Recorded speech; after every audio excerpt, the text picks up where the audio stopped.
Welcome to my series on the Ambleside Online Not to Miss books. This is year 4, and I just have a couple because, as you will have seen in my other videos, each year builds on itself, and often there are books that are used for multiple years. So I have had a really challenging time paring down exactly which books I am going to leave off and which books I'm going to say, oh no, you may not miss this one. And we will start with my favorite. Is this my favorite? Oh, they're all my favorite in different ways.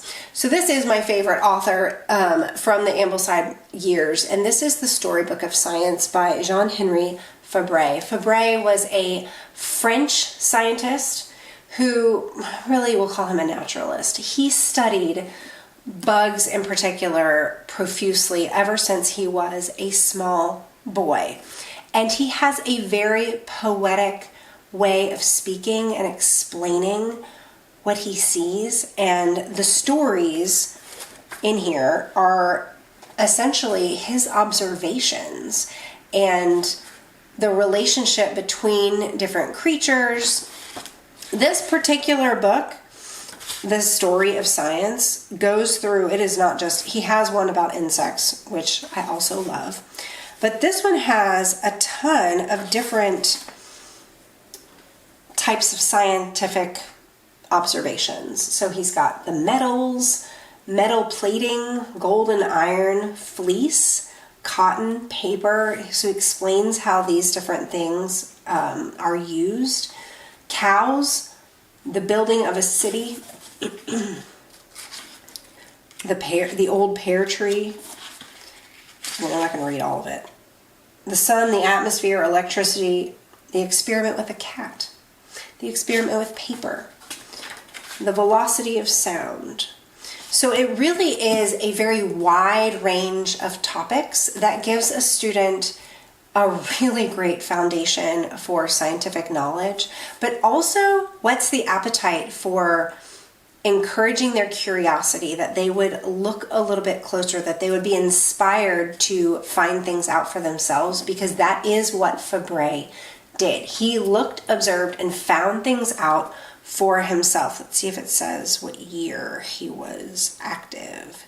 So 19th century French school teacher and scientist. So some of his books, this one was written in 1917.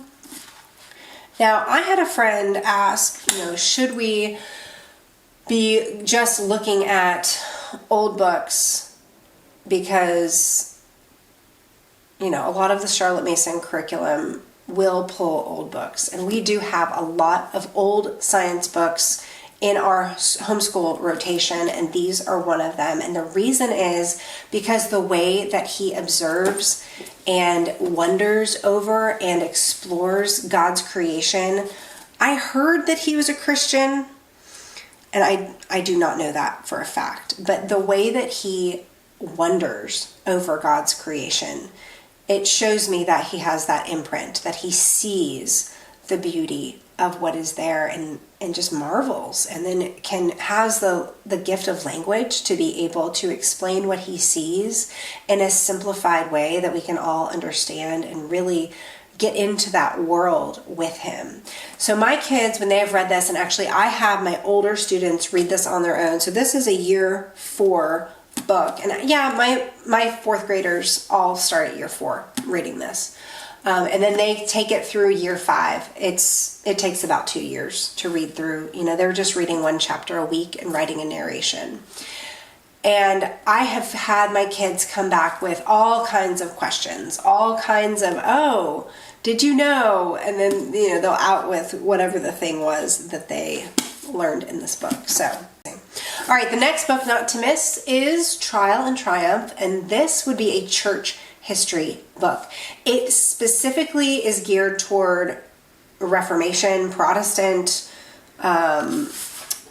church history. Now it does have, Boniface and Polycarp. It starts in 69 AD is the earliest, but then it does have the Reformers. And then it does have post-Reformation.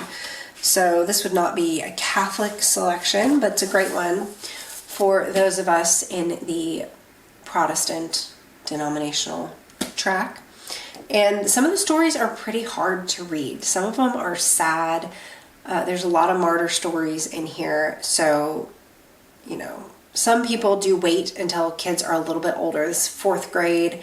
I've been reading through some, you know, here and there, but I've got the little ones, so I'm trying to figure out, you know, I don't really want the little ones to hear this yet, but, you know, it's kind of a mess. But this is not one that I would want to just hand a student, because the content is upsetting, and I would want to talk about the person who died and what happened and what their life looked like and how they brought glory to God in their life, how they were faithful with what the Lord was asking of them, and how they lived out their calling. So, good book for church history. The next book not to miss on the Ambleside Online Y4 book list is this book, The Ocean of Truth, The Story of Sir Isaac Newton. And in my last video, I mentioned that often you'll be introduced to an author and they will maybe only have one of their books on the list, but then you can be opened up to an entire world of all of these other biographies. And Joyce McPherson is one of those biographers that I would not miss having in my home. She has multiple books about different scientists, different godly men, and how they used, really it was their Christianity that inspired them to look further into God's creation. So I'm just going to read a little bit of the blurb on the back, and it'll kind of give you an idea what I mean, because the biographies really focus on the spiritual life of each of these people, and then how their spiritual life was interwoven in the great work that they did. So specifically here we've got Sir Isaac Newton. Okay, I'm just going to start on the second paragraph. Sir Isaac Newton used his great works, which is called Mathematical Principle of Natural Philosophy and Optics, to testify to God. He wrote, the Supreme Being is a being, eternal, infinite, absolutely perfect. As he studied the Bible, he wrote thousands of pages of notes, which have never been published. Few people know that the man who discovered the laws of motion and calculus also wrote about God. We must believe that he is the Father of whom are all things, and that he loves his people as his children, that they may mutually love him and obey him as their Father. Newton anticipated issues that are still the subject of lively debate today, as when he wrote, "This most beautiful system of the sun, planets, and comets could only proceed from the counsel and dominion of an intelligent and powerful being." So it's written for 5th grade, 6th grade level, and it was found in year 4. So keep that in mind. You can always level up and give it to an older student, especially if you have a student that was a little bit slower to read. It's totally appropriate for a early middle school or 5th grader as well. And it's got some cute little illustrations. I think these were done by a friend of hers. So I recommend this book, but I also recommend her entire series. You can look her name up on Amazon. All right, last but not least, this fantastic biography called Abigail Adams, Witness to a Revolution by Natalie S. Bobber is phenomenal. It would be a wonderful read just for mom, like on your own, to get some inspiring ideas about motherhood and faithfulness and marriage, and how when a world is changing, a country is changing, that impacts your family whether you want it to or not. I mean, this story is so well put together. It's a great way to get started on the Book of Centuries that gets started, I believe, in 4th grade. And there's some really nice pictures. There's some, photographs of pictures, but then there's pictures of their actual, what they look like, what they wore. But the thing that I love the most about this book is that it really made these historic figures come to life.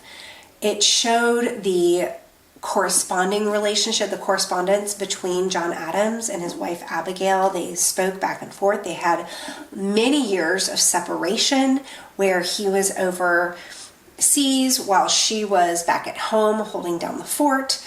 And what that looked like, what strain that had, but then how they were able to be faithful and find ways to connect through that. I think it can give us some inspiring ideas for what it is to be a dutiful wife and a supportive wife, when often our culture tries to tell us, you do you and think about make sure that you've got your needs met. This is a sacrificial marriage. She's understanding the gravity of what's happening in the country and the place that her husband has. He wasn't president while all of this stuff is going on, like all of this tumultuous stuff in their personal life is going on. That came later.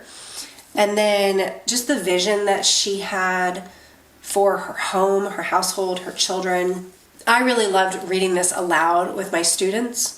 And this is another one that I could see waiting until they're a little bit older so that they can get the full gravity of the idea. But again, you could say, well, this is a wonderful introduction to Abigail Adams and the Revolution and getting kind of an insider's view of what happened, what life was really like for those revolutionary families and how they endured all the hardships that they had to go through in order to found a country.